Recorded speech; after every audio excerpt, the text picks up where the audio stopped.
she just very calmly says, guys, I've cut myself really, really bad. I'm kind of scared. And hi, I'm Carrie. And I'm Molly. And you're listening to the Two Sisters on Adventures podcast, the Wallowas Day 4.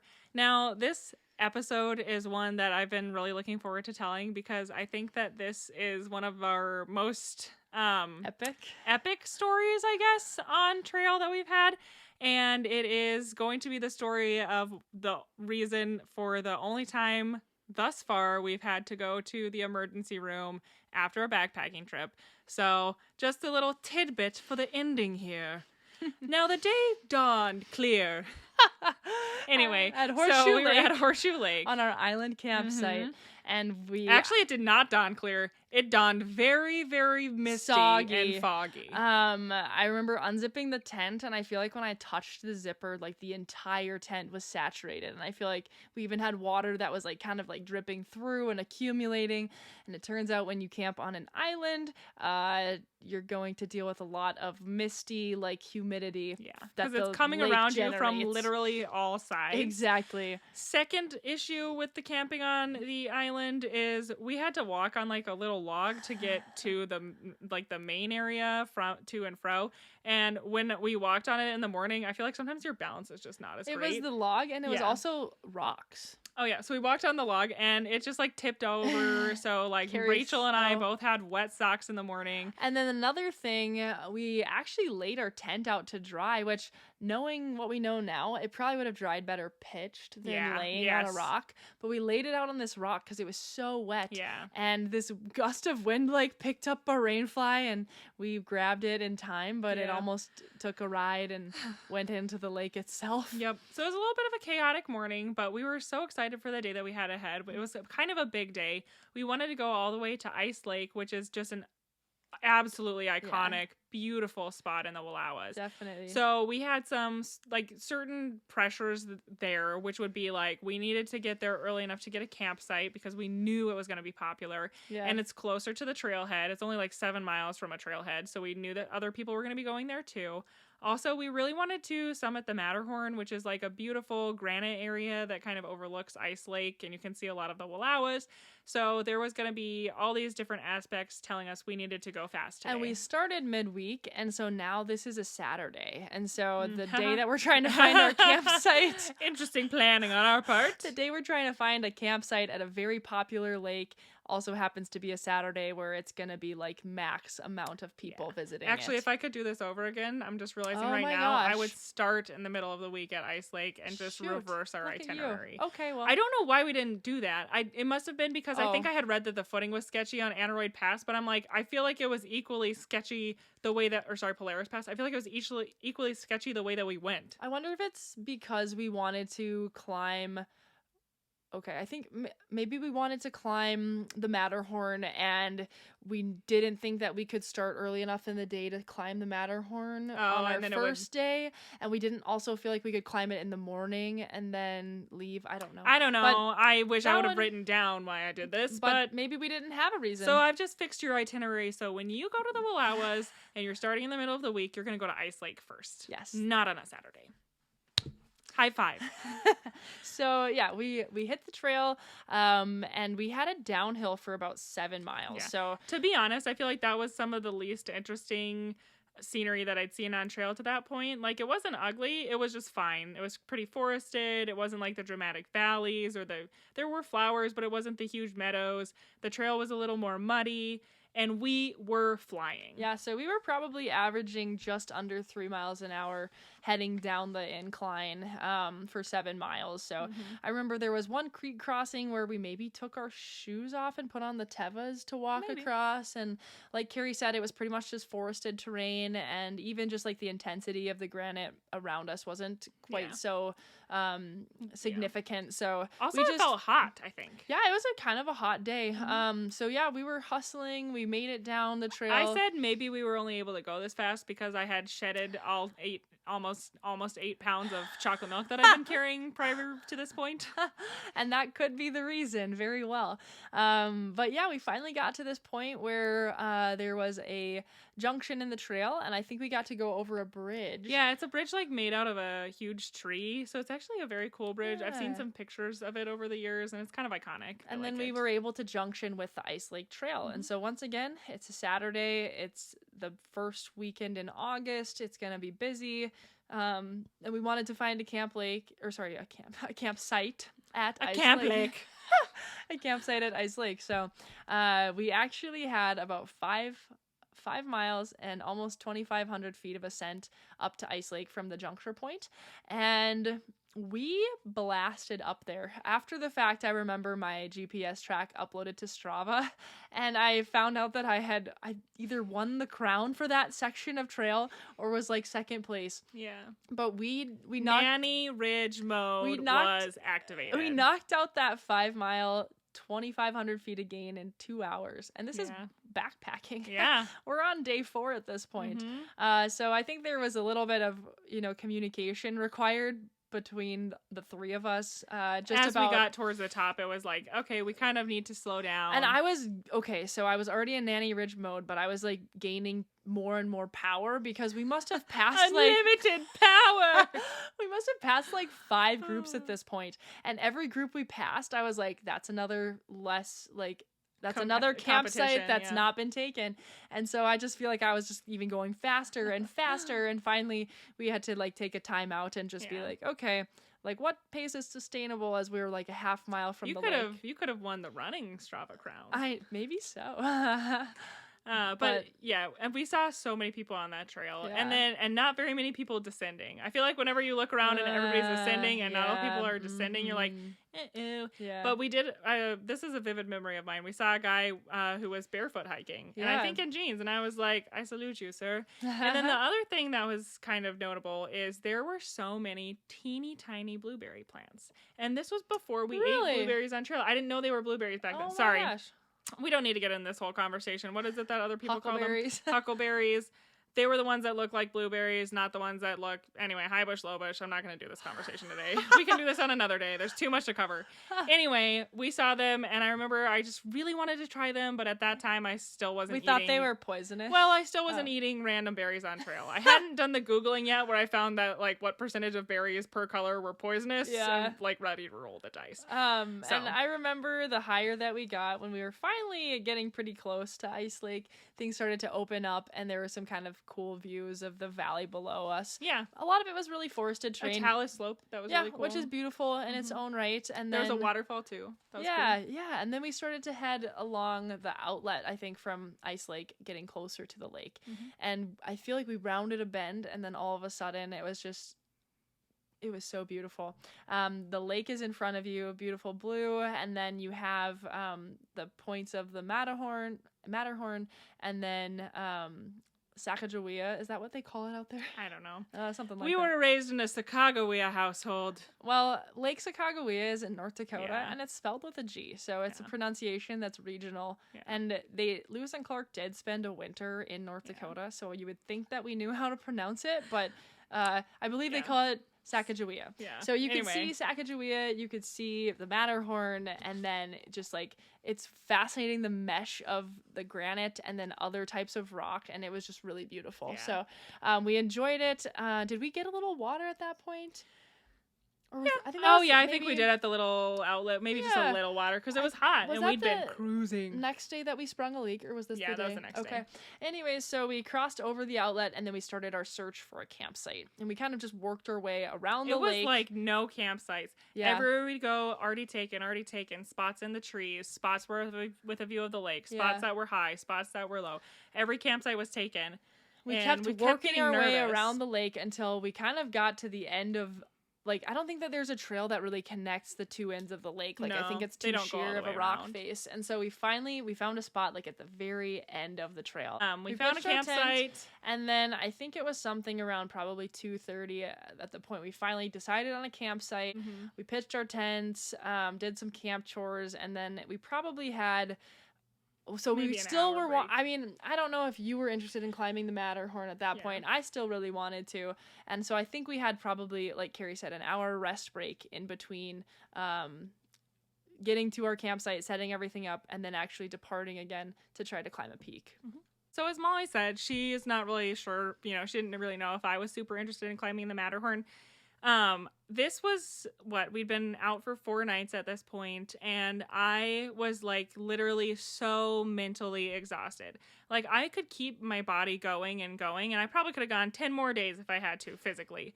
But like I hadn't slept very well the week before, and I just was not sleeping. Like I don't remember sleeping on this whole trip. I'm sure I did here or there, but I was like exhausted. And when we set up our tent, I remember laying down and I was just like, I'm so tired. And I think we all kind of were like, well, do we want to climb the Matterhorn or not? And it was kind of a consensus that if we didn't climb it tonight, we'd climb it in the morning. And I just did not want to climb it in the morning because I knew I wasn't going to feel motivated for that. Basically, after our 300 feet uphill that we did in Glacier Lake, I was like, I don't really think that I'm going to feel like, yeah, why don't I go in and go uphill up the Matterhorn and then come back and then pack up my tent. So I kind of was like, you know what, even though I'm so exhausted, in my mind, I thought that the trail was going to be like Eagle Cap. Well marked, decent footing, something we could make short work of. And so I was it like... was literally the summit of the Matterhorn was 1.8 miles or maybe 2 miles top from our campsite. So I was like, let's just go ahead and do it. And here we just steamrolled up 5 miles in the course of 2 hours. Yeah. So we're like, 2 miles away, great. An hour there, an hour back. Flawed reasoning, but kind of how we talked ourselves into it. And I really, really wanted to watch the sunset from the lake that night because there were some clouds. So I just had the feeling that this was going to be an unbelievable sunset that night. So I was kind of like, also in my mind, like, we have to go fast up the Matterhorn and down because I really want to see the sunset from our camp area. Yeah, so I think it was about 4 or maybe 4:30 p.m. when we set out from our campsite, and we knew that the sunset was about 8 p.m. So that gave us, in the realm of 4 hours to go out and back, to get back to the lake in time for sunset. And I think we all didn't want to get stuck on the descent during sunset, so we'd kind of like miss it because where our campsite was set up, we had a perfect west-facing view of the sunset over the peaks. So we set out, we made it back to the inlet, and then we began to travel west along Ice Lake, which was a really cool area because the trail, it kind of like cut into the hillside, and then it's just kind of a straight down shot to the lake with some wildflowers and such along it. So just a really scenic view. And then you get to the back end of the lake, and then all of a sudden, the trail, it steepens up very sharply, and for quite a while we were doing about, I would say, 1,000 feet of gain per mile. That was pretty much, so, honestly, the grade was probably steeper than that because going along the lake was fairly level. So I would say from the end of the lake up to the Matterhorn, you're going to be doing more than 1,000 feet per mile, and that's when it gets to be, a little bit more challenging terrain to navigate, and it's going to take some time. Well, and I'd say that the thing about that terrain, too, is, like, for most of the Wallowas, we'd had great footing. But, so it was kind of just came again as a surprise to me when it was, like, quite gravelly.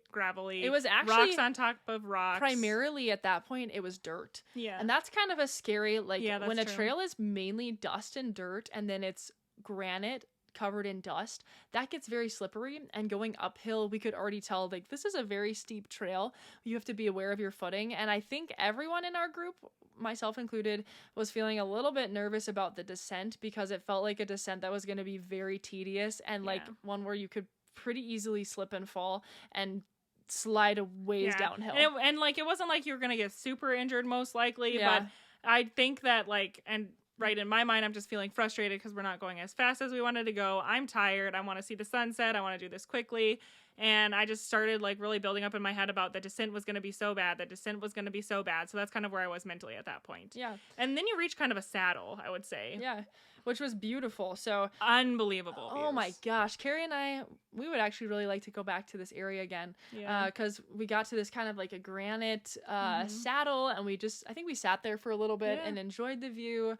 At this point, I think we saw a mountain goat. So that was epic because we were so high at this point. And it's like this blend of red rock and granite and the goat and also some green grass and like the lake below, and you've got the Wallowas laid out before you, and it's so pretty. It's really cool because it almost felt like, I'm thinking that Ice Lake is at the very end of a hanging basin, and it almost felt like we were in a hanging basin above a hanging basin, kind of like on this like plateau. Which a hanging basin is basically a spot where a glacier ground down below the peaks, right? And then so it's like this sudden almost valley, but then it just ends suddenly, and then there's a drop off to where the actual valley begins. So a lot of the time you'll have a waterfall right on a hanging basin and stuff like that. It's usually a very beautiful, cool area. And so in reality, Ice Lake is like, it's this basin, and then it abruptly ends in a cliff and then continues into the valley. So that's a cool hanging basin. But it's almost like we found another hanging basin on top of that, and it was beautiful. So, you know, we saw the mountain goat. We were on a little bit of a plateau for a little bit, and traveling was a little easier, but still quite steep. And then we got to this area that was a lot of scree, with the exposure would just be that it was a steep hillside. So if you were to slip, it just felt like you'd have a very bumpy, rocky, uncomfortable ride down for quite a ways. In a way, to me. Yeah. And I feel like at that point I was just super tired, really building things up in my head about the descent, just feeling frustrated with myself because I wanted to feel better physically. And like Molly and Rachel seemed to be in pretty good spirits, and so I was frustrated to feel also like I was the person that kind of was just like not doing that well that day. And then there were some people who came down and they were like, it's so, like, I feel like they were kind of like, it's so scary up there, basically. Like, the wind's blowing super hard, so it's going to be just gusting at you. It's super cold. It's very pretty, and the footing's kind of scary, and there's a lot of exposure. And I feel like I just, like, as we continued going up, I just kept thinking about, like, if I fall here, I'm probably going to, like, break my leg. If I fall here, I'm going to really hurt myself. Like, if I fall here, I'm really going to, like, it's going to take forever for someone to come and help me because we're so high up, and I'm going to spend the night on this mountainside, and the temperature's getting cold, and all I want is to be at the lake, and I'm so tired. And I think I finally just got to this point where we were kind of at the, like, next level of going up, and it was, like, even rockier than ever. It was really steep, and it was this combo of gravel and also dirt, and so it was hard to get your footing, and you're kind of having to hang on to the rocks around you and almost do kind of a crawling on all fours situation. And so I think I was ahead. Yeah, you were ahead, and I think I finally just stopped, and I don't know what I said. I feel like I was like, I don't want to go anymore. I'm just like scared, and I just don't think I can do this today. Yeah. And so, we have a little bit of a I think you were kind of meeting. Well, I think that you kind of came back down to me, and Rachel came up. And I think you were kind of like, we're so close to the top. You can see it right there. Like, we've already done most of the hard part. And Rachel wanted to continue too, and you kind of wanted to continue. And I was just like, I just feel like I'm in like such a bad headspace. Like, I'm so scared right now, and I just don't feel like I can make it to the top. Like, all I could think of in my mind was all the scenarios of like how I was going to fall, which I feel like sets a person up ton of to fall. And I felt like sick to my stomach kind of, and almost like I could pass out, but I didn't share that with the group, obviously, because I'm just sometimes like a stubborn person. And I just knew it was all related to my own headspace, but I was just like, I don't think I can do it. And so I think that you guys were like, well, you can kind of just like sit there and we'll just run up to the top and come down really quick. And when it comes to mountains, it's like, it's always like the summit is closer. You always think it's closer than it is. And so Rachel and I wonder if we were maybe even we might have even been a half mile away from the summit when we made that decision. So Rachel and I, we picked our way up through the trail, and then we got to a point where the like weird scree trail junctioned with a little bit more stable ground, but then it was still switchbacks, and I mean, we were going uphill, and I feel like it had probably been like a good 20 minutes from when we had left Carrie behind sitting on the trail, and we were at this spot where we could see the top of the mountain. Like, we could see people standing on the summit, but they were pretty tiny, so we still knew it was fairly far away. And I think we were about a third of a mile from the top of the mountain and probably no more than 300 feet of elevation. And I don't remember kind of our decision matrix. I don't know if it was... I think you guys just felt bad. I think we just... Like, you weren't having fun anymore. Yeah, you know? I know. I think we were just trying to hurry because we were trying to hurry to tag the top and then get back to Carrie as fast as we could.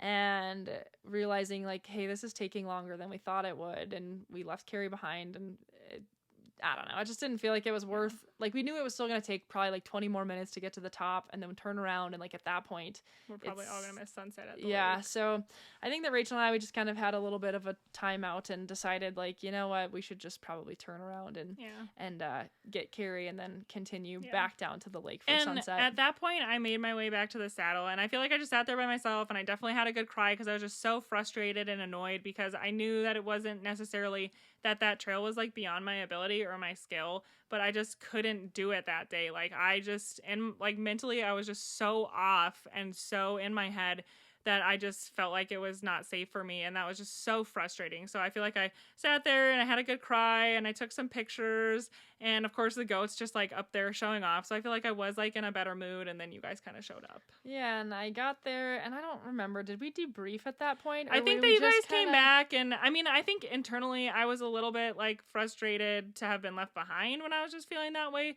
but also like I understood it. And I don't think we like really talked about it. I think we just said, okay, let's head down. And then we started heading down. And I feel like the last third of the trail down to the lake was the part that was really steep and like dusty. So on the part of the trail before that point, it wasn't quite so terrible. And here, you know, it was steep on the way up, but on the way down, we could actually cruise pretty good. And so Carrie and I, we kind of started talking, and I don't know what I said to you about, you know, how we had turned around or whatever. And Carrie told me, she was like, I felt like when you left me, like, I felt like I was at risk of actually, like, the trail was so precarious. I felt like I could fall, and like I was really deeply concerned that I might break my leg or injure myself. Mm-hmm. And when you guys left me, I just was so scared to be alone there on the side of the hill. And I don't know. I feel like you kind of cried, and I was crying. What I'm getting to is I feel like I guess I had not like really processed what I had done. Like I thought like Carrie is fine. She can hang out. We're going to tag it and come back. I don't think I had realized where she was at mentally, like that, how you were feeling so worried. I think that's true, And I just felt so overwhelmed with guilt. Like my sister, my hiking partner, my adventure buddy, like we do things together. And I just felt like racked with guilt at how I had left her sitting on the side of the mountain, feeling like she was physically unsafe. And so I was bawling, Carrie was bawling, I was trying to apologize. I was like, and I could almost cry a little bit right now. That's so funny. I was like, Carrie, I'll never leave you again. Like, I'm so sorry. I'm so sorry if I've betrayed your trust. And so I feel like that was kind of a and then Rachel moment. was there too. I was like, oh, Rachel. I don't think Rachel had ever seen me cry at that point. I don't think so. I think she's kind of like, oh no. I know, Rachel's kind of like like a sister fight. Yeah, like she's I'm kind like of there.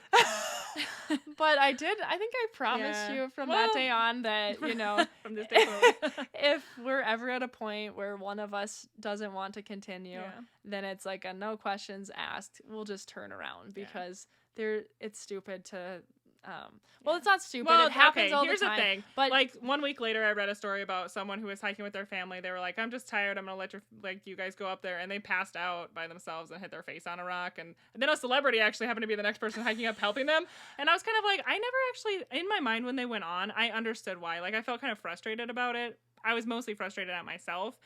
But I think that, like, in my mind, I had never actually thought, like, well, I could just fall. Like, if I did pass out, I could have a problem because I'm alone. And then I think the other thing that kind of always is a factor is we only have one inReach. So you guys didn't take it with you. So it's not like I could be like, oh, like, how are you guys doing? So then I also, while I was by myself, was worrying about you guys. Because if you guys got in a situation where you're injured, what, do I just sit at that, like, Hanging Valley saddle thing, you know? Yeah. For like an hour and wait for you guys to come back, and then do I have to try to go up myself? And so I think it was just like there was a lot of factors, but ultimately it definitely made us better teammates, I'd say. Totally. And so that's just was a nice I mean I feel like there was like some regrets and like, you know, feeling like I made a bad decision and I kind of like broke our trust a little bit, but then after the fact we good. It was just a nice way to come to an understanding of like, okay, now I know, you know, summit fever or wanting to accomplish a goal is not more important than being a team and doing things together and being safe. And so I think that was actually a really good formative lesson that we learned on this trail, like so many other lessons where we knew what to prioritize from there on out. And I think we've been able to be a safer team because of it. And as a result, actually do things even more and more challenging and more fun because we can be on the same page and make decisions when we feel like we're at a point where we should turn around. We continued our descent towards Ice Lake, and contrary to our belief on the way up, it was actually a pretty cruisy downhill. Yeah, I feel like I was kind of coming out of my freak out cave, and I was like, seriously, we just doot. All the areas that the dust felt so intimidating on the way up, our footing was fine, and we made super good time back down to the lake. So we made it back to our campsite in time to cook our supper. And then I think we actually got to sit there by the edge of the lake. We were doing a little cooking at the edge of the lake, and the sunset was around 8 p.m. And as Carrie had suspected, the clouds just lit up, and it was... I think that sunset holds as the best sunset I've ever seen in the state of Oregon. Yeah, I can't think of a better one I've seen backpacking, actually. Honestly, yeah. I mean, was absolutely maybe I gorgeous. have, but that was unbelievable. It was so many colors, and the oranges were perfect with the colors of the Wallowas. It was unbelievable. So we were just kind of in high spirits. It's always hard to rebound. I think that actually... Probably if we hadn't worked through our little thing together, then we would have all been a little grumpy. But I feel like we really put it all out on the table and worked through our frustrations. And we're like, you're so important to me. Oh, that's right, Carrie. You just mean so much to me, and I just feel so terrible for failing you. So we were in really high spirits around the lake. It was the rebound from the cry. Yeah, it was the last day. We'd all decided we were still gonna have fun and we were gonna pull out one of our treats. Cheesecake. We had a treat. So I forgot about this. This was the summer of Backpackers Pantry desserts. We really came into that. And so a couple nights earlier, I think we'd had what was it? The creme brulee. The creme brulee, which, still love that. Which originally we were going to do chocolate milk dessert, chocolate milk, but we had to front load chocolate milk, chocolate milk, so that I didn't die, so and then dessert. The creme brulee the night before, and now we were going to break out the chocolate cheesecake. And so, also something that we are learning, but we didn't really hike with a knife. Rachel had a knife. We always had a knife. We did? Yeah. Okay. And Rachel had a knife, and it was part of her multi-tool, so, we brought silverware. We just never wanted to dig out your whole multi-tool. Totally. So, but Rachel, she had this knife that she could fold out, and then if she folded the knife back in, she had a fork and a spoon that would come out of it. So she had a multi-tool knife. So this entire trip, it'd been kind of this running joke that Rachel had to open everything for us. She was our mom. Exactly. So when it came to some of the Backpackers Pantry stuff, I think we were still having the pad thai at that point. And I have to say, Backpackers Pantry, get your stuff together.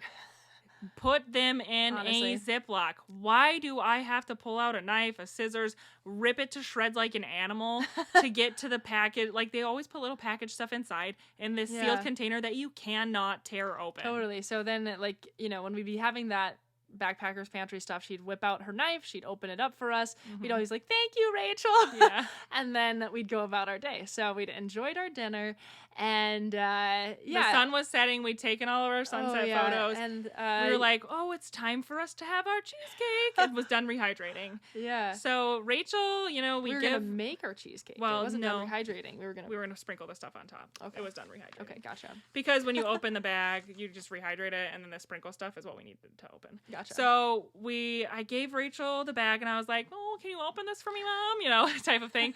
And she starts cutting it open. I'm looking at the sunset. Molly's probably, I think we're both cleaning up dinner. And then she just very calmly says, guys, I've cut myself really, really bad. I'm kind of scared. And I was like, ha, ha, ha. For some reason, I'm like, what is my personality defect? Where whenever someone says, this has happened to me more than one time in my life, where someone has cut themselves seriously with a knife on their finger, and I always think they're joking. Yeah. One time, and it was kind of the fault of the other person, because they were opening a huge thing of tomato sauce. So I was like, oh, tomato sauce on the finger, hilarious. But when she did that, I was just like, oh, Rachel, you silly goose. That's not really a funny joke because we're out here in the wilderness, but LOL. And she's like, no, guys, I'm being serious right now. I think it's pretty deep. I cut myself, and I think it's really deep. And then when I looked, and she was, like, bleeding a lot, and I was like, oh, I think she cut herself for real, and I think it's bad, like, really deep. So, it's such a shift all of a sudden from just like such a relaxing, enjoyable night. It's like this happy-go-lucky, enjoying the sunset, about to have our cheesecake. To like, okay, something serious has happened and we need to take care of it. And basically what happened was she was kind of looking at the sunset or something, so she flipped her knife out and accidentally pushed against the edge to cut. So like, she said she actually watched it cut her. She said she watched it go in, and I'm like, ooh. But she thought the knife was pointing down. She thought it was pointing the other direction. And so immediately we're like, okay, I was kind of like, so the first aid kit that I've carried for these years is important. So I'm like, okay, no big deal. Like, we're going to get first aid going. We're going to take care of that cut. I think if I did it over again, I would have irrigated it longer. We just irrigated it a little bit, but we were using filtered water because it seemed like you shouldn't use unfiltered water. Yeah. And our filter was slowing down because I don't think we backwashed it enough. And so it was kind of like, it felt like we were filtering it, and that was really painful. And it was also bleeding quite a bit. Yeah, it was bleeding a lot, and it was very painful to filter it. So I think that we were kind of like, let's just get to compression. Yeah. So I had all this gauze and wrap in my first aid kit. So Molly, had Rachel, like, Rachel was sitting because it was pretty painful for her. Yeah. And so Molly's, like, holding her finger elevated above her head in the gauze for probably, like, 20 minutes, putting a ton of pressure on it. And it was just, like, bleeding and bleeding. And after about, like, 20 minutes, it was still bleeding pretty bad. And I feel like you were like, I kind of want to switch out the gauze. Yeah, and another issue is I almost wonder if it was longer than 20 minutes. I want to say that we elevated. So I looked like once, and then it was not bad. It was bad still. Yeah. And I want to swear that with the gauze itself, we elevated for like an hour. Oh, that's probably true. Yeah, so I compressed and elevated Rachel's finger. She's just like sitting there like in a lot of pain. Yeah. So I'm compressing and elevating, and I tried to check it, and it was still bleeding, and obviously with gauze that's not ideal because when you do move it, it kind of tears away. And I feel like it was sticking so hard to her skin that Molly's like, I need something other than... So what we did though, so after an hour, it's like, I think it's kind of stopped. So legitimately, like, this is like 9:30 p.m. now, totally dark. So I'm like, and we still haven't eaten the cheesecake. I think it stopped. Like, I think we can try to bandage it up. So I take the gauze off, and it just like, everything peels off, and it just starts bleeding profusely again. And I was just like, why? No. So I was like, okay, I think we need to use cloth. And I was like, okay, I can cut a strip of my shirt. Wait, first, before you said that, I said, oh, that's perfect. I brought an extra pair of underwear, and it's completely clean still. Like, I haven't worn it. I was saving it for tomorrow, but we can use it for the finger. I'm always like, no need. I'm going to get the knife. I'm going to cut my shirt off. I'm like, why are we getting out of the knife? She's like, I'm going to cut it into pieces, and I'm going to wrap her hand in it. And I'm like, guys, why are we not talking about the underwear as a first aid kit essential? And so I think Rachel was like, I would rather the underwear because like Molly had already worn her shirt multiple times and it wasn't super clean. So I was like, guys, this is like as close to sterile as it's going to get out here. I've got my underwear. And so I, of course, run back up and I get my only clean pair of underwear. And so we elevated. What did they say on it? I'm cold. They were a wintertime pair. So Molly's like elevating and compressing her hand in the underwear. And honestly, Rachel was such a good sport. Like, I feel like she was kind of able to joke about it. She was really tough. She was super tough. And then there came like this point where Molly's elevating it. And I'm like, so are we going to pack out this whole cheesecake? Like, in the real world, I would probably never have brought it up. But in this scenario, I'm thinking, so we're going to add extra weight to our pack. And so Molly's, I'm, like, feeding Molly cheesecake. I'm eating the cheesecake. Did Rachel have some? No, because I was like, here, I'll, like, spoon feed it to you. And she's like, no, like, I'm so nauseous from all the pain. And I felt terrible eating it. But I also was like, what am I going to do? Because our bear can was, like, filled with trash at this point because we hadn't figured out a better way to do it. And I was like, we can't bring this fully rehydrated, like, 16 ounces of cheesecake. And Rachel's also like, I don't really even want to look at that cheesecake ever again. Just like eat it, get it out of the way. And so we're compressing, and I feel like I think it was another hour. Yeah, that Molly had her hands overhead compressing the finger, and I was just trying to like take care of every camp chore for everyone, And we did put a little like Neosporin on it from my kit. Then like once it kind of seemed like it was kind of hard because when we tried to put the Neosporin on it, I feel like it was just like fly off. Yeah, it wasn't staying. So it's true. So after we had elevated and compressed with the underwear method, now this is an excellent for method. Another hour, then we finally decided like it was slowing down enough that we felt like we could actually bandage it up. So we used our first aid kit, and once again, we tried to throw some Neosporin in there, didn't really want to stay, and then did a layer we bandaged the underwear. And then, did we? Yes, leave it was left on because we were too scared to take it off again. No, I'm pretty sure that we actually got it overnight. But didn't we actually put like a bandage on it and then gauze around it? I think it was like underwear, bandage, gauze. Interesting. Are you kidding me? I'm serious. I'm pretty sure. Rachel, we'll have to please ask contact her. us. Yeah. Anyway, so she's got it all like underwear, bandaged, gauzed up, and we gave her some ibuprofen, and we were like, well, obviously this is not serious enough of a scenario that we need someone to like come rescue us. So it's like, okay, let's go in our tents. We thought about it. Like, I don't think it would be wise to hike 8 miles to the trailhead in the dark. No, like, we were that's like, probably it's not not a good like idea. so much of an emergency that we do that. So in the end, actually, also I feel like Rachel had reached a friend like, don't worry about me, just cut my finger open, but the bleeding stopped, I think. Anyway, so we were like, okay, we're all just gonna go off to bed, and like if you have any problems, Rachel, let us know, and like in the morning we'll pack everything up for you and we'll just get going. It was kind of traumatic for me because it was a deep cut, and it like the bleeding would not stop even with that elevation and like a very firm compression. And so we got into our tent, and all I could think of was like, no matter what we did, the bleeding wouldn't stop. And I know we've wrapped it really tightly, but for all I know, it's just gonna be bleeding continuously.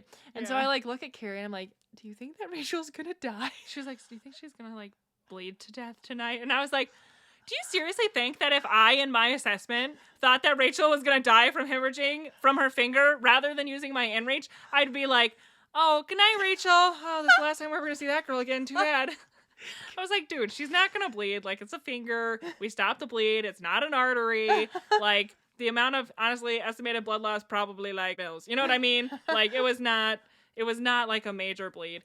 And so, although it felt major, because it truly did not stop bleeding. It really didn't. And so, I mean, I did take a second to admire the stars, because I don't know what it is, but every time we've had something like really dramatic and late at night happen in the wilderness, the stars are beautiful. You want to know why it is? It's because if you go to bed, say within like an hour of when the sun sets, there are some stars that come out, but not all of them. But if you're going to bed at say 11:30 p.m., the amount of stars is like amazing. Yeah. So that's definitely why. Yeah. So anyway, I took a moment, just was like, okay, I'm going to go ahead and enjoy the stars, just because I must do that now. And then we're going to take care of business tomorrow.